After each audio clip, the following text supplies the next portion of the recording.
In this video, I will show how to use spin button in Excel. So we have this sample data and we will add spin button here. So insert the column. Now enable developer tab by file, more options and customize ribbon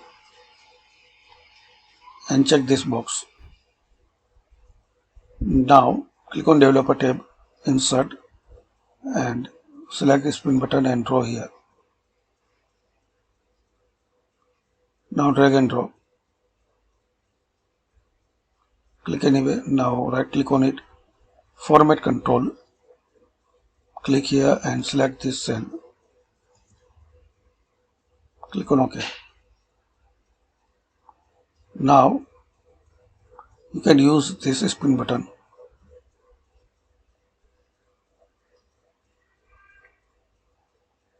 Same one by one.